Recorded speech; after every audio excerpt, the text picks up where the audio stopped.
And I'm joined now by Chuck Rosenberg, former U.S. attorney, former senior FBI official, and now an NBC News legal analyst. Chuck, it's always good to talk to you. So why do you think Jack Smith pressed forward with his superseding indictment instead of waiting for Judge Chutkan to rule on each charge of the original indictment? Yeah, it's a great question, Gabe. I think there are two reasons, and they're connected. First, the Supreme Court was clear, as you mentioned in your open, that certain official acts are just off limits for prosecutors. You can't charge a president with an official act. You can't adduce evidence of an official act. And so the Smith team knew that stuff had to go. Either they made it go away, as they did with a superseding indictment, or Judge Chutkan, the district court judge presiding over this case in federal court, would have made it go away. So that's connected to the second reason. The superseding indictment wholly replaces the first. The grand jury that heard the superseding indictment evidence did not hear any evidence that concerns official acts, Gabe. They're not tainted in any way by that evidence. The first grand jury, the one that returned the original indictment, arguably was. So Jack Smith and his team killed two birds with one stone.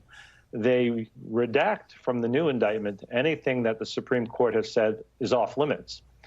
And they presented the second indictment, the superseding indictment, to a grand jury wholly untainted by any evidence that the Supreme Court said was improper. So it was actually a very smart way to handle this. Yeah, so Chuck, you mentioned that Jack Smith's team may have killed two birds with one stone, but is there any inherent risk to the special counsel strategy here? Well, the risk to the strategy has been the risk all along, right? That, trying cases is hard. Convincing a jury by proof beyond a reasonable doubt is hard. Finding a jury that will convict unanimously is hard. And they still have to contend with a whole flurry of motions that the Trump team will undoubtedly bring in district court, including challenging the superseding indictment. So is there risk? There's always risk. But I think to the extent they could, the Smith team has mitigated it, Gabe. And Chuck, if we were to take November's election out of the picture here, out of the equation at least, what's the timeline for any potential election interference trial?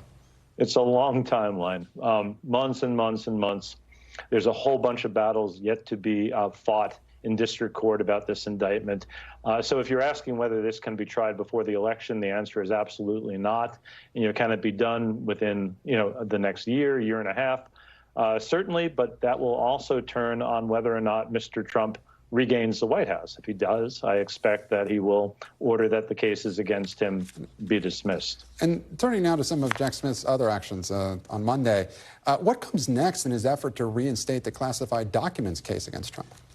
Yeah, great question, Gabe. So, different case, also in federal court, in this instance in the Southern District of Florida, where Judge Eileen Cannon dismissed the case really on sort of procedural grounds, accepting an argument from the Trump team that Smith was improperly appointed as a special prosecutor.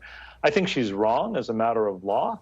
I imagine the 11th Circuit, the Federal Court of Appeals that oversees cases, including out of the Southern District of Florida, will likely reverse her. If they do, then that case will be reinstated as well. Of course, the problem for the Smith team, the ongoing problem, is that the case will be back before Judge Cannon, who has been relatively hostile to the government and its theory of the case in her courtroom. And do you expect that the Supreme Court's decision last month that we were talking about on official acts, will that play into Donald Trump's defense in this case if it is reinstated? By this case, you mean the one in Florida, Gabe? Yes. Yeah, I think he'll try.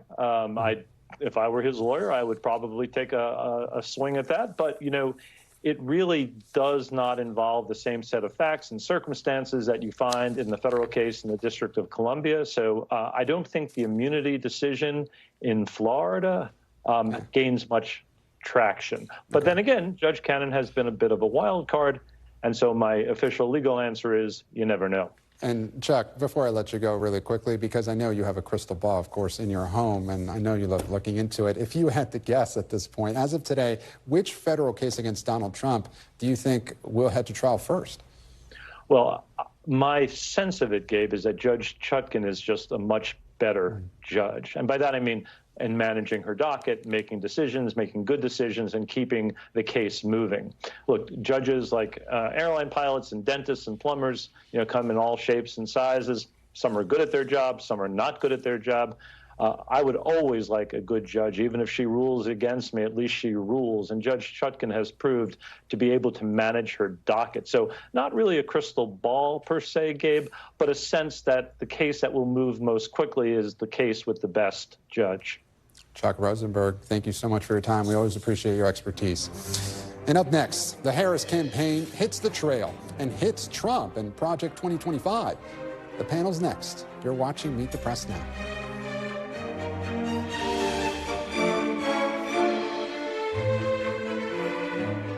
Thanks for watching. Stay updated about breaking news and top stories on the NBC News app or follow us on social media.